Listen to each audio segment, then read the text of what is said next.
നൂലുകെട്ടായപ്പോൾ ലക്ഷ്മി ഒരുപാട് മാറിപ്പോയിരുന്നു. നീ സുന്ദരിയായി കേട്ടോ, ഇപ്പോൾ കണ്ടാൽ.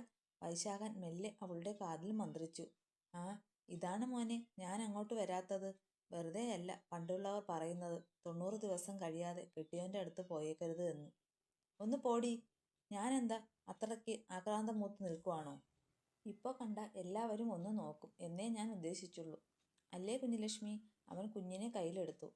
ഏട്ടാ, കുഞ്ഞുവാവയ്ക്കിടാൻ എന്തു പേരാണുള്ളത്? ഏട്ടൻ എന്തെങ്കിലും സെലക്ട് ചെയ്തോ? ഇനി അധികം ദിവസമില്ല. ഞാൻ ഒരെണ്ണം കണ്ടുവച്ചിട്ടുണ്ട്. അത് അന്നേ ഞാൻ പറയൂ. പ്ലീസ് ഏട്ടാ, പ്ലീസ് പറയ്, എന്ത് പേരാണ്? അവൾ കെഞ്ചി ചോദിച്ചെങ്കിലും അവൻ കുഞ്ഞിൻ്റെ പേര് പക്ഷേ അവളോട് പറഞ്ഞില്ല. അങ്ങനെ നൂലുകെട്ട് ദിവസം വന്നെത്തി. ലക്ഷ്മി ഒരു സെറ്റും മുണ്ടുമാണ് ഉടുത്തിരിക്കുന്നത്. വൈശാഖൻ മെറൂൺ കളർ കുർത്തയും കസവും ഉണ്ടും. പേര് ഏതാണ് കണ്ടുവച്ചിരിക്കുന്നത് എന്ന് ഇന്നെങ്കിലും പറയണേ ഏട്ടാ, വിജി അവനോട് പറഞ്ഞപ്പോൾ എല്ലാവരും ചിരിച്ചു. ആവണിപ്പലകയിൽ നിലവിളക്ക് കൊളുത്തി ശ്യാമള. അതിനുശേഷം കുഞ്ഞിനെ കൊണ്ടുവന്ന് സുമിത്രയുടെ കയ്യിലേക്ക് കൊടുത്തു. നിലത്ത് വിരിച്ചിരുന്ന പായിൽ സുമിത്രയും ശേഖരനും ഇരുന്നു, ഒപ്പം വൈശാഖനും ലക്ഷ്മിയും. വെറ്റില എടുത്ത് ഒരു കാതിൽ മറച്ചു പിടിച്ചുകൊണ്ട് ശേഖരൻ കുഞ്ഞിൻ്റെ കാതിൽ 3 തവണ പേര് വിളിച്ചു. സുമിത്ര, സുമിത്ര, സുമിത്ര. അതിനുശേഷം അയാൾ മകൻ പറഞ്ഞുകൊടുത്ത പേര് വിളിച്ചത്. ഇഷാൻവി, ഇഷാൻവി, ഇഷാൻവി. ആ, നല്ല പേരാണല്ലോ ഇഷാൻവി. എല്ലാവർക്കും ആ പേര് ഇഷ്ടപ്പെട്ടു. ഇഷാൻവി കുട്ടിയും അമ്മയും കൂടി 2 മാസം കഴിഞ്ഞപ്പോഴേക്കും തിരികെ മേലേടത്തെത്തിയിരുന്നു. കുഞ്ഞിൻ്റെ കരച്ചിലും ബഹളവുമൊക്കെ ആയപ്പോൾ ആ തറവാട് വീട് ഉണർന്നു. ഇടയ്ക്ക് വീണയും വിജിയും ഒക്കെ വന്നിരുന്നു. വീണയ്ക്ക് ഇരട്ടക്കുട്ടികളായതിനാൽ അവൾക്ക് 5-ാം മാസം മുതൽ ഡോക്ടർ റെസ്റ്റ് പറഞ്ഞിരുന്നു. അതുകൊണ്ട് പിന്നീട് അവളുടെ യാത്രയൊക്കെ അവൾ ഒഴിവാക്കി. ഇഷാൻവി കുട്ടിക്ക് അമ്പലപ്പുഴ ഉണ്ണിക്കണ്ണൻ്റെ മുൻപിലായിരുന്നു ആദ്യത്തെ ചോറൂണ്. ഓണമുണ്ടൊക്കെ ഉടുത്ത് മുത്തശ്ശൻ്റെ മടിയിലിരുന്നാണ് അവൾ മാമുമുണ്ടത്. കുഞ്ഞിൻ്റെ ഓരോ വളർച്ചയും ആസ്വദിക്കുകയാണ് എല്ലാവരും. ഇതിനോടിടയ്ക്ക് ലക്ഷ്മി 1-2 ബാങ്ക് ടെസ്റ്റുകളൊക്കെ എഴുതി. അവൾക്ക് താമസിക്കാതെ കാനറ ബാങ്കിൽ അപ്പോയിൻമെൻറ്റ് ലഭിച്ചു.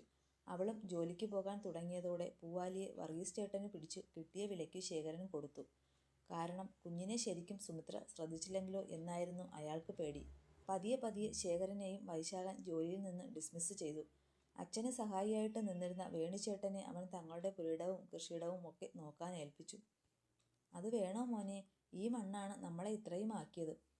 അതൊന്നും സാരമില്ല അച്ഛാ, ഇപ്പോൾ ഞങ്ങൾക്ക് 2 ആൾക്കും ജോലിയുണ്ട്. തന്നെയുമല്ല ലക്ഷ്മി കറസ്പോണ്ടൻസായിട്ട് M.Com ചെയ്യുന്നുമുണ്ട്. അതുകൊണ്ട് അവൾക്ക് ഉടനെ തന്നെ പ്രമോഷൻ കിട്ടും. അങ്ങനെ ഞങ്ങളുടെ 2 ആളുടെയും ശമ്പളം മതി നമുക്ക് ജീവിക്കാൻ. മകൻ ഒരുപാട് നിർബന്ധിച്ചു. അതിനുശേഷമാണ് ഒടുവിൽ ശേഖരൻ വഴങ്ങിയത്. ആദ്യമൊക്കെ അയാൾക്ക് വീട്ടിലിരിക്കുവാൻ ഭയങ്കര ബുദ്ധിമുട്ടായിരുന്നു. പക്ഷേ കുഞ്ഞുലക്ഷ്മിയുടെ ചിരിയും കളിയും കാരണം സമയം പോകുന്നത് അറിയുന്നേയില്ലായിരുന്നു. ഉണ്ണിമോളെയാണ് കുഞ്ഞിന് കൂടുതൽ ഇഷ്ടം. ക്ലാസ് കഴിഞ്ഞ് വന്നാൽ അവൾ കുഞ്ഞിനെയും എടുത്തുകൊണ്ട് മുറ്റത്തുകൂടെ ഒക്കെ പോകും. പൂവാലി പോയതിനാൽ ഇപ്പോൾ മണിക്കുട്ടി മാത്രമേ ഉള്ളൂ. അവളെ കാണുമ്പോൾ കുഞ്ഞുലക്ഷ്മി കൈകാലിട്ടടിക്കും.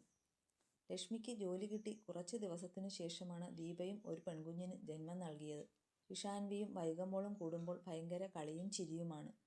ജോലി ഉള്ളതിനാൽ വല്ലപ്പോഴും മാത്രമേ ലക്ഷ്മി സ്വന്തം വീട്ടിൽ പോകുമായിരുന്നുള്ളൂ. അച്ഛയെയാണ് കുഞ്ഞാവയ്ക്ക് കൂടുതൽ ഇഷ്ടം. വൈശാഖൻ വന്നു കഴിഞ്ഞാൽ പിന്നെ അവൻ എടുക്കാതെ കുഞ്ഞുലക്ഷ്മി സമ്മതിക്കൂല. അവൻ കൊഞ്ചിക്കുന്നതും ലാളിക്കുന്നതും ഒക്കെയാണ് അവൾക്കിഷ്ടം. ലക്ഷ്മി കിടന്നുറങ്ങുമ്പോൾ അച്ഛനും മോളും കൂടി കഥയും പാട്ടുമൊക്കെയായി കിടക്കും.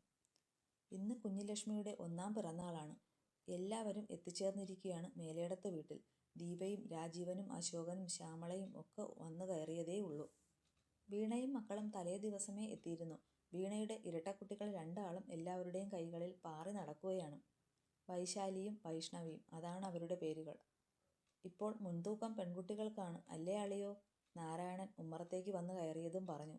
ഇന്നാടി ഇത്തിരി കൊഞ്ചും കരിമീനുമാണ്. വൈശാഖൻ പറഞ്ഞിട്ട് മൂപ്പല്ലിക്ക് പിടിച്ചതാ.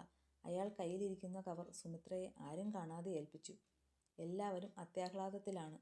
നിറയെ ബലൂണുകളും പൂക്കളും കൊണ്ട് അലങ്കരിച്ചിരിക്കുകയാണ് എല്ലായിടവും. ഹാപ്പി ബർത്ത്ഡേ ഇഷാൻവി കുട്ടി എന്നെഴുതിയ വലിയ ഒരു ബാനറൊക്കെ ഹാങ് ചെയ്തിട്ടിട്ടുണ്ട്. ഒരു അലങ്കരിച്ച ടേബിളിൽ കേക്ക് കൊണ്ടുവന്ന് അശോകൻ വെച്ചു. ലക്ഷ്മിയും വൈശാഖനും കുഞ്ഞുവാവയെ എടുത്തുകൊണ്ടുവന്ന് കേക്ക് മുറിച്ചു. എല്ലാവരും കൂടി ബർത്ത്ഡേ സോങ് പാടിയപ്പോൾ കുഞ്ഞുലക്ഷ്മി ഭയങ്കര കരച്ചിലായിരുന്നു. അവളെയും എടുത്തുകൊണ്ട് വൈശാഖൻ മെല്ലെ അവിടെ നിന്നിറങ്ങി. അവളുടെ കരച്ചിൽ മാറ്റുവാനായി അവൻ പാടി. അവൻ കുഞ്ഞുലക്ഷ്മിയെ മേലോട്ടുയർത്തി. അപ്പോഴേക്കും അവൾ കരച്ചിൽ നിർത്തി. ലക്ഷ്മി അവരുടെ പിന്നിൽ വന്നു നിന്നു. വൈശാഖൻ അവളെ കണ്ടില്ല. കുഞ്ഞുലക്ഷ്മി പതിയെ അവളുടെ നേർക്ക് കൈനീട്ടി. മ മ കുഞ്ഞുലക്ഷ്മി അച്ഛയോട് പറഞ്ഞു. ആരാടാ ചക്കരെ എന്ന് ചോദിച്ചുകൊണ്ട് അവൻ തിരിഞ്ഞു നോക്കി. അമ്മ. ലക്ഷ്മി ഓടി വന്ന് കുഞ്ഞിനെ നെഞ്ചോട് ചേർത്ത്. അമ്മ എന്നുള്ള പൊന്നോമനയുടെ വിളിയിൽ അവളുടെ കണ്ണിൽ നിന്ന് ആനന്ദാശ്രു പൊഴിഞ്ഞു. വൈശാഖൻ അവളെ ചേർത്തു പിടിച്ചു. എന്നിട്ട് അവളുടെ നെറുകയിൽ ചുംബിച്ചു. കുഞ്ഞുലക്ഷ്മി അത് നോക്കി അമ്മയുടെ കയ്യിൽ ഇരിക്കുകയാണ്. എന്താടാ പൊന്നെ, നിനക്കും വേണോ? അവൻ കുഞ്ഞിൻ്റെ കവിളിൽ തുരുതുരെ ചുംബിച്ചു. ഏട്ടാ, നമുക്കൊരു സെൽഫി എടുക്കാം. അവൾ ഫോൺ എടുത്തു. ക്ലിക്ക്. ഈ കഥ ഇവിടെ അവസാനിക്കുകയാണ്. അങ്ങനെ വൈശാഖനും ലക്ഷ്മിയും അവരുടെ കുഞ്ഞുലക്ഷ്മിയുമായി ഒരുപാട് കാലം ജീവിക്കട്ടെ. ഈ കഥ കേട്ട് സപ്പോർട്ട് ചെയ്ത് കൂടെ കൂടിയ എല്ലാവർക്കും ഒത്തിരി നന്ദി. Okay, thank you all.